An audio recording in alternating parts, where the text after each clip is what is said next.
بسم الله الرحمن الرحيم. إن الحمد لله تعالى نحمده ونستعينه ونستغفره ونعوذ بالله من شرور أنفسنا ومن سيئات أعمالنا.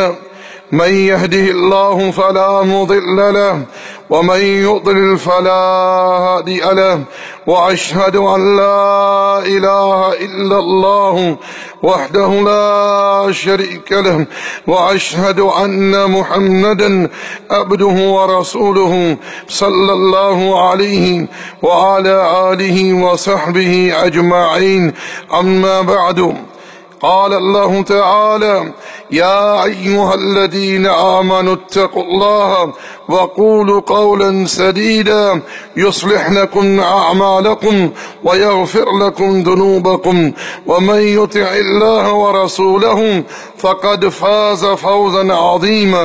وقال الله تعالى: يا أيها الذين آمنوا اتقوا الله حق تقاته ولا تموتن إلا وأنتم مسلمون.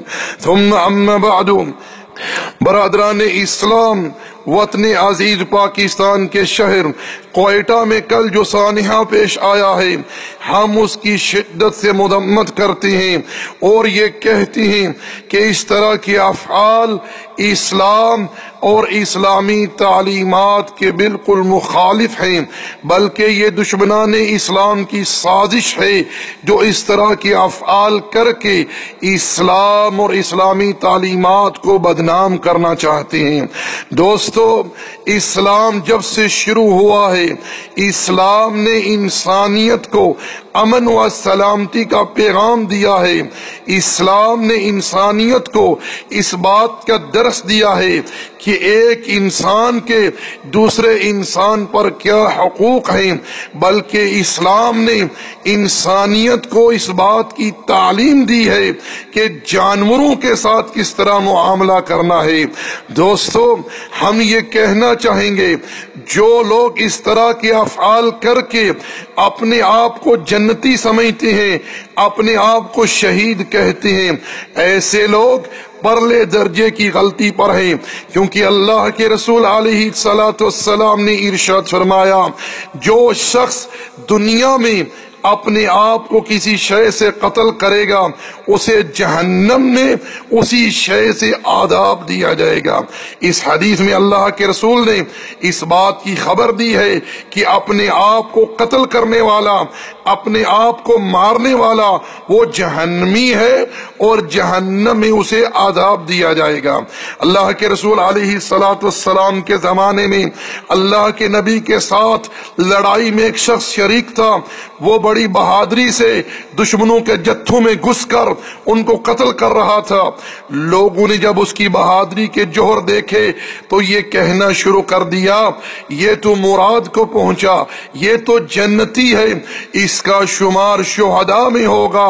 اللہ کے رسول علیہ السلام نے جب لوگوں کی یہ بات سنی اس کے متعلق تو ارشاد فرمایا: یہ شخص تو جہنمی ہے۔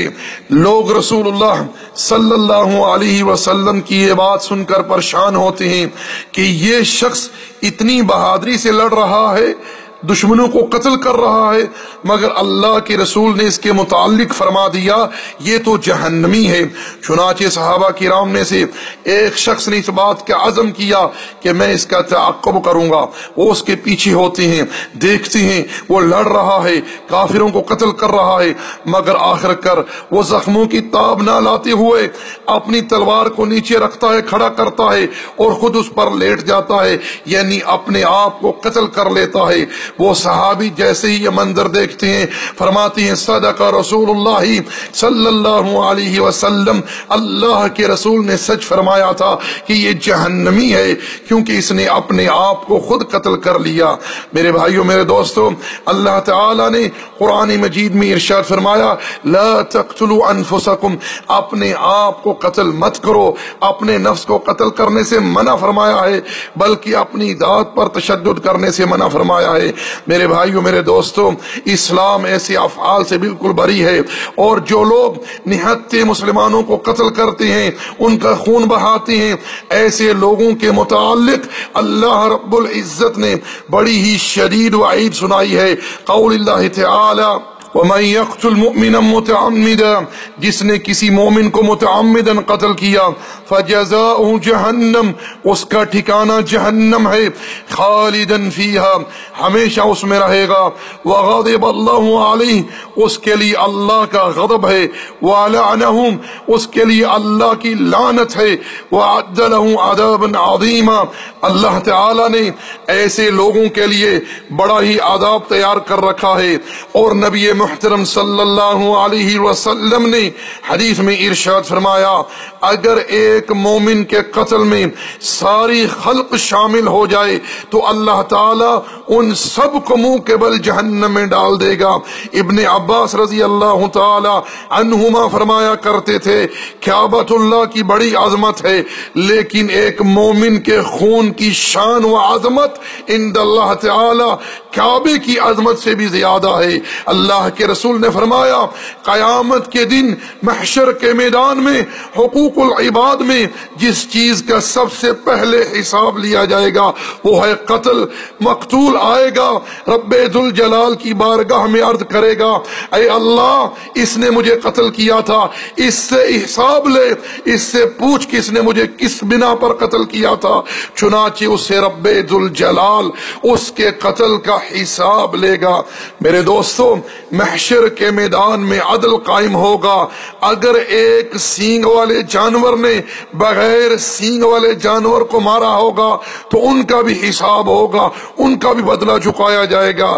تو میرے بھائیوں میرے دوستوں، اس قسم کے لوگ جو نہتے مسلمانوں کا خون بہاتے ہیں، انہیں قتل کرتے ہیں، مساجد کا مدارس کا امن و سکون برباد کرتے ہیں، ایسے لوگوں کے لیے کتنی ہی سخت وعید ہے۔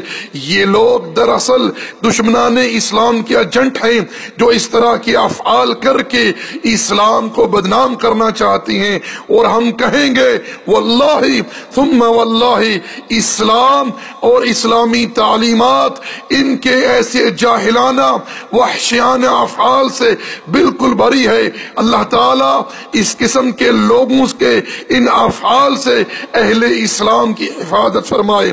وما علینا الا البلاغ، وصلی اللہ علی نبینا محمد وعلی آلہ وصحبہ اجمعین۔